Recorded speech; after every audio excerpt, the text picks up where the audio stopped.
지난 2022년 4월 16일 가평 계곡살인 사건의 피의자 이은혜는 경기도 고양시의 한 오피스텔에서 공범 조연수와 함께 체포되었습니다. 세간에는 아버지에 의해 자수한 것으로 나왔지만 실은 아버지에게 가짜 오피스텔 호수를 흘려 시간을 벌려고 했던 정황도 밝혀졌죠. 상황이 돌이킬 수 없게 되자 마지못해 자수한 것입니다. 검거 이후 이은혜의 충격적인 과거 행적들이 계속해서 밝혀지고 있는데요.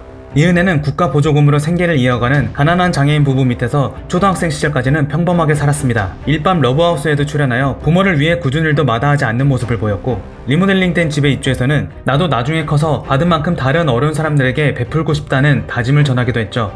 그러나 이후 보인 행보는 정반대였는데요. 그녀가 중학교 3학년 때인 2006년 친구와 함께 원조 교제 및 절도를 하기 시작하여 다음으로는 조건 만남을 미끼로 남성들을 유인한 후 남성이 씻는 사이 물건을 훔쳐 달아나는 범행을 반복하며 약 400만원가량을 갈취했습니다. 그러던 중 만 19살의 나이로 혼전 임신을 했는데요. 임신 중에도 나이트클럽에 갔다가 다른 손님과 시비가 붙어 폭행 혐의로 경찰 조사를 받는 등 온갖 기행을 일삼았습니다. 이후에도 이은혜는 매춘 관련 음지 활동을 하다가 남자를 이용하여 돈을 버는 방법이 쉽다고 느꼈는지 본격적인 계획범죄의 길에 발을 딛기 시작합니다. 바로 사기 결혼이죠.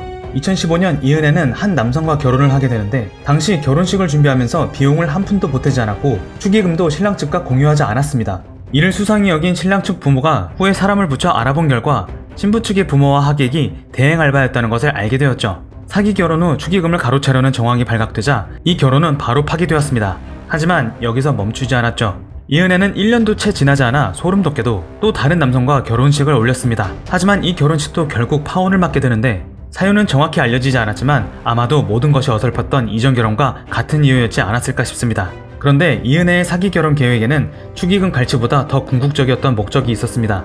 바로 사망보험이죠. 2010년 이은혜는 앞서 언급했던 혼전 임신 상대인 김씨와 결혼을 준비했으나 김씨는 돌연 인천 석바위 사거리에서 교통사고로 의문사했습니다. 당시 이은혜도 함께 차량에 타고 있었는데 혼자 살아남아 보험금을 받았었죠. 보험금에 눈을 뜨게 된 이은혜는 이후 해외여행을 다니며 허위 도난 신고 후 보험금 수령 등 크고 작은 보험 사기를 저지르기도 했습니다. 그리고 이것들이 먹히자 더 큰 건을 계획하기 시작하죠.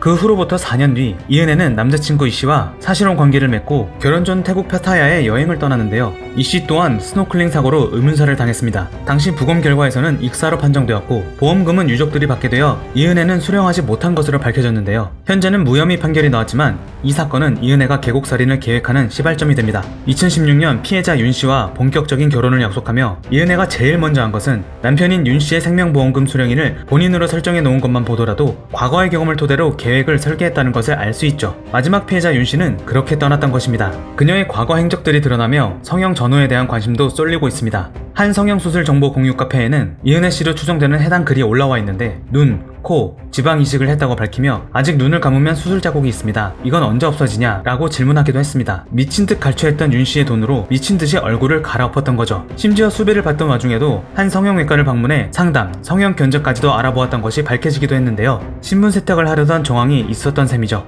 또한 남편 윤모 씨의 장례식장에서 이은혜가 웃고 떠들거나 휴대전화 게임을 하는 모습을 봤다는 지인들의 증언이 나왔으며 장례식 뒤에는 한 달도 채 되지 않아 내연남 조연수와 일본 여행을 시작으로 10여 차례 해외여행을 다녀온 것이 밝혀져 많은 이들의 공분을 샀습니다. 경찰은 이런 행동들이 배우자상을 당한 사람의 모습으로 보기 힘들다는 판단을 보고서에 적시하기도 했습니다.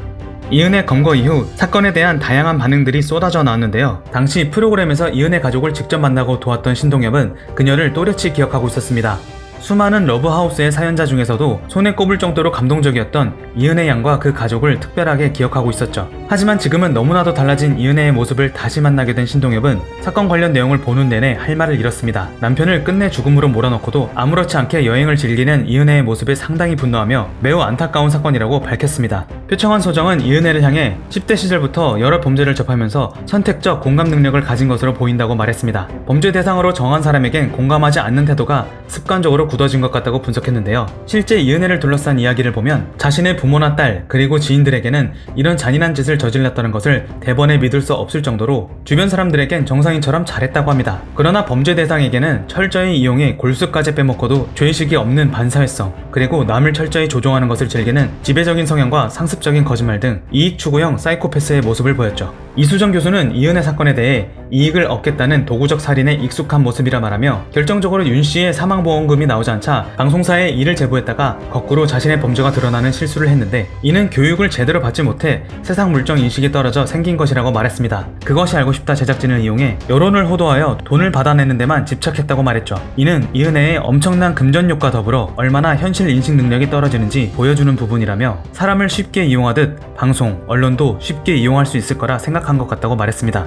이은혜가 검거된 지 얼마 지나지 않아 그녀를 옹호하는 단체 대화방이 등장했습니다. 카카오톡에서 이은혜를 검색하면 그녀를 옹호하거나 미화하는 제목의 오픈 대화방을 심심찮게 찾아볼 수 있는데요. 범죄는 중요하지 않다, 얼굴이 중요하다, 예쁘면 모든 게 용서된다 라는 공지와 함께 해당 오픈 채팅방을 홍보하여 사회적 물의를 빚고 있습니다. 이는 서양권에선 이미 오래전부터 일어나는 현상으로 유명 범죄자에 대해 연애 감정이나 성적 매력을 느끼는 일종의 도착증 때문인 경우가 많다고 합니다. 또는 철없는 음치 밑바닥 사이버 망령들의 흔한 일탈쯤으로 보이네요. 현재 이은혜에 관한 최근 업데이트는 이렇습니다. 국선 변호사를 거부하고 직접 사선 변호사를 선임할 것을 선언했으며, 동시에 자신이 무고하다고 주장하며 사고 당시의 영상을 제출했는데요. 이는 이미 편집되어 있는 것으로 공판 조작을 유도한 것으로 밝혀졌습니다. 그 다음은 과연 어떤 무의미한 수를 보일지, 법은 어떠한 심판을 내릴지 우리 모두 계속 지켜봐야 할 것입니다.